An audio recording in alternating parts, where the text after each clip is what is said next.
Yo, what is going on, guys? Miguel here. So today we're coming at you with a video on objection handling. So whether you're in real estate or not, this is going to be, well, you got to be in sales for this to really matter. But even if you're not really in sales, you got to understand that whatever service you're providing, you are in some shape or form of sales because you're dealing with people and you're going to have to deal with objections on a regular basis. Okay.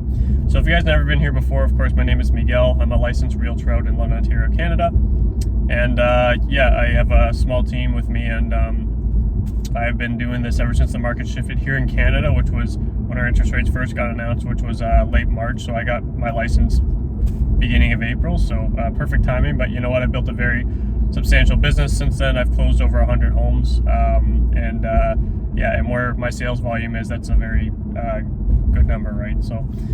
Okay, so I built my entire business from door knocking, okay? And the reason I want to talk about objections today is because what I've noticed over time is I've gotten so affluent with objection handlers that it really comes off to me as like I almost don't recognize I'm getting objections because I hear things so often and it just comes off my tongue. And I want you guys to get that good with it, right? And there's a framework, and there's really a few things I want to break down. Now, I'm kind of doing this off the cusp and just giving you guys my knowledge. I'm just coming back from my team meeting, my Monday team meeting right now, and I figured I actually like doing these driving videos because I have my thing just set up and I can just kind of shoot you guys just right off the top of my dome piece, right? So I want to start out with the framework, okay?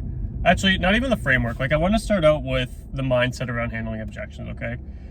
So when someone gives you an objection, you got to understand that they're simply wanting to work with you if they're giving you an objection. Because imagine this. Imagine you go to a listing appointment and you get a sleeping. You can just see my dog sleeping in the background. We're going for a run. But imagine you go to a listing appointment, right? And there's no objections. And it's like, okay, cool. We'll be in touch. Right after everything, it's like, yep, everything's good. Yep, that's cool. Yep. Okay, we'll be in touch. And the meeting's done like 30 minutes. Would you agree you have that appointment? Yes or no? No. It's like almost guaranteed no, unless it ends off like, okay, cool. Where do we got to sign? And even then, that can be a concern sometimes because like, how serious are these people, right? Serious prospects will ask you serious objections or give you serious objections. And what you have to understand is that when someone's giving you an objection, they are looking to work with you and they're digging for more motive. And you have to have the answer to that because the better the client feels or the current prospect feels about you, the much better chance you have at getting to work with them, because people will hire you based on how you feel, and how you make them feel is how you basically respond to their questions and objections and how you ultimately control that conversation. And part of that is knowing how to handle objection, okay? The second thing I want to say too about the mindset is never argue, always agree. Never argue with someone, right? And I get it sometimes too, where like I got a lot going on and I'm just like, oh, this guy wants to ask if I help him on the list side, that'll give him a point. Like, screw this person, you know what I mean? Like, I get that in the back of my mind, but I always know that you never argue and you always find a sentimental way to get an agreement on some shape or form, because every single objection is a question that is unanswered in a client's mind or prospect's mind, okay? So always be patient. Keep in mind, I think this is where I found out sales was for everyone, okay? Tell you a bit of a background. Like, I used to be in the trades, and I think I have a natural given ability to just be in sales, just given my personality and the way I communicate and just my overall influencer style of me, right? So beforehand, like when I was doing the trades, I was like, anyone can do this, right? And I didn't see it hard, but now I hear people all the time like, oh, you know, I could never do sales and stuff. And even to this day, like it still goes like, what do you mean? Like anyone can sell something, right? But what I found missing in a lot of people is that patience to really communicate effectively. Obviously to put in the work, right? But putting in the work is one thing, but it's ultimately that missing piece in a lot of people is that communication and that ability to go out, right? Because that communication and that ability piece to be patient, right? Because I see it all the time with like customer service people. They're like, I don't know how, like you see comments in some videos, right? Like, I don't know how that person, you stand with that person's so annoying, because people don't have that patience to deal with people. And part of that is, that's part of sales. It's just like, never argue, always agree, and always keep the conversation going. You have to be patient, but you also have to know how to control the conversation, right? It is an art form, okay?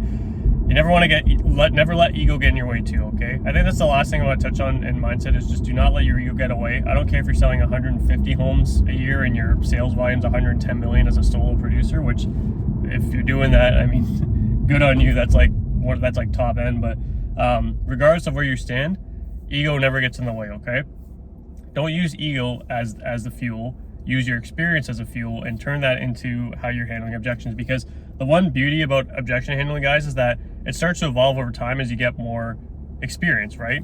You can start going like, yeah, we did the exact same thing for the last 800 people that we just sold in the last 2 weeks, right? So versus if you're new, it's like, if I discount myself, that means I got to discount everyone else up into the service, right? You know what I mean? Like, it's a bit of a different framework as you get more experience, but that's the beauty of it. Don't use what I'm trying to say is like, don't use your experience and your expertise as an ego tactic. Use it as a way to start building more credible responses through objection handling, because that's the beauty of sales, is that's how you get better. So that's the mindset I kind of wanted to discuss, right? Now, the next thing I want to go over is a framework, okay? So how do you handle objections? So there's a framework for every single one. If you read the book, Fanatical Prospecting, there's a framework he uses. I call it ADA, okay? It's anchor, disrupt, and ask. Anchor, disrupt, and ask. So what that means is you want to anchor. So if they say like, hey, give me, or your commission's too high, anchor. So you want to immediately, the anchor part of it is, I'll break it down. The anchor part of it is, before I even go into objection here, I'll just break it down. The anchor part of it is you're using something to kind of get them, whoa, like that was different. He's not arguing with me, right? It immediately says like, oh, this guy's kind of agreeing with me, right? Basically you're transcribing their train of thought to be like, oh, this guy's not trying to, because when they give you an objection, they're expecting you to give a fight back, right? And they're like, oh, this guy's actually saying something that kind of goes with my verbiage, right? But at the same time, your amygdala in your head, which is your fight or flight response, is going to gain its time because you just got an objection. It's going to immediately need some time to reflect and be like, okay, what do I do, right? It's got to retrain itself. You're simultaneously anchoring something in the head like, oh, hey, while you're trying to gain speed back in yours. It's a brilliant way to handle things. The second part is the disruptor, right? The disruptor starts to make them think like, oh, okay, that's like you're kind of getting to go like, okay, like that's an interesting thought process, right? And I'll break it down in objection a little bit here. But yeah, the disruptor is kind of being like, it's kind of attached into the anchor. It's like, okay, that's interesting you said that, right? And then you ask. So the third thing is, yeah, ask. You just ask for what you want. You're basically setting up yourself for a close. You're closing, right? So in real estate, the way that I was taught with it and the way that I find that best contributes to that is agree, repeat, ask another question. That way they're hearing you. It's the same style of framework. So agree, repeat, ask another question ties right into the ADA, right? The anchor, disrupt, and ask, okay? So let's just say, for example, someone gives you an objection and they say, hey, your commission is too high. And your response following that process is going to be, oh, wow, you know what? The fact that you just asked me that tells me you're a negotiator, and that tells me there's a reason why we're sitting together, because you and I are both negotiators. Would you agree? Yeah. They're like, yeah. And then that way you're thinking, that's your anchor, right? The next part of that too is you start going into the handler. Now, when most people ask me that they wanted to negotiate my rate, usually what that tells me is they're trying to get the most amount of money for the home. They're trying to net the most amount of money. Is that the case with you? Yes, that's my disruptor. In other words, that is my ability to get them to agree, right? The next thing I ask after that is, fair enough. My job is to net you the most amount of money. With that being said, I follow a 16-step plan of action, which has been proven in the last 12 months to net my sellers 2.1% higher than the average agent, while also getting my sellers 18 days on average. Let's walk through the 16-step plan of action and see how these are going to be some critical steps in getting your home sold for top dollar. Is that fair? Great. Steps 1 through 16. John, based on this, do you believe this is going to have what it takes to get your home sold? Boom, you just handle the objection out front, okay? So as you can see, I had a framework for that, okay? And I'm just driving, like I'm literally just, commission, guys, has a bunch of different ways to come out. But if that's just simply like, oh, your commission's too high, that's the best way to go about it, right? You can simply just be like, hey, instead of even going through your market structure, if you've already gone through that, what is it that you want to take from this what are some of the steps that you're willing to take from if you want to reduce commission? A lot of the time they're going to say, well, none, or they might say, well, maybe this. You're like, oh, yeah, you don't really want to start taking away from this. You start getting their mind off somewhere else, right?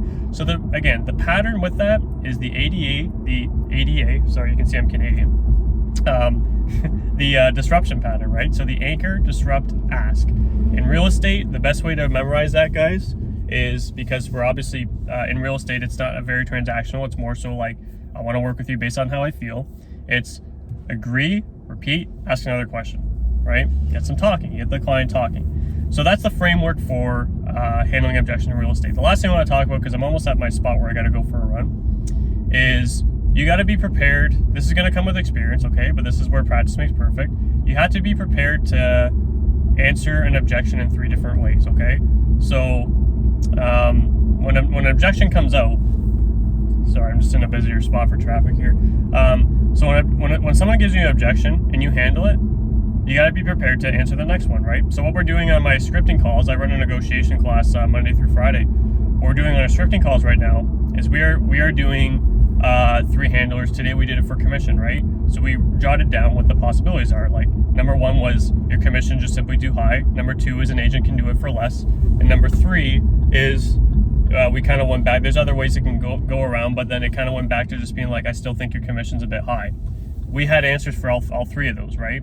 Because up front, it's going to be, she doesn't even know where we're at yet. She usually does when I make this turn. So basically, yeah, you want to have 3 handlers for each. It's going to come with time, and you want to take steps towards it. So my recommendation, if you guys want to get better, is because you're going to at some point have to have three handlers for the top objections.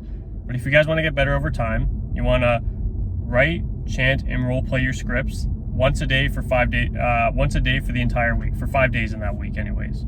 If you can do that, you're going to start getting a lot better with them, right? So just write it out, chant, and role play.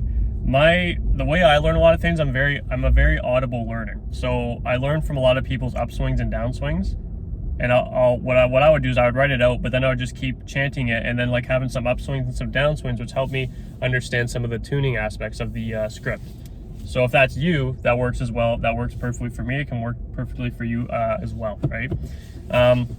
And the last thing I'll say is there's a ton of, you can find all the objections for like in script books and stuff, right? But so I could label off the top objections. I'm probably not going to do that for this video just because I'm already here and I wanted to keep this to, we're already at 12 minutes. But yeah, so as you can see, guys, that's kind of I just pretty well gave you every thought I had on objections. The only thing I kind of left out was all the different objections you can get. Really, there's only a handful, but again, you can find all those in script books, and it also comes with experience. So what I will say, guys, is yes, you want to always be working on this, especially if you're not very well scripted. This is what's going to separate you. But don't let this hold you back from, oh, I got to do this and this and this for, I got to do this, this, and this before I even go out prospecting, because you're going to learn from experience and you're going to make mistakes as you go, but making mistakes is making money, okay? We're at our run, so we'll see you guys in the next one, and I hope you guys enjoy the ride, okay? Peace.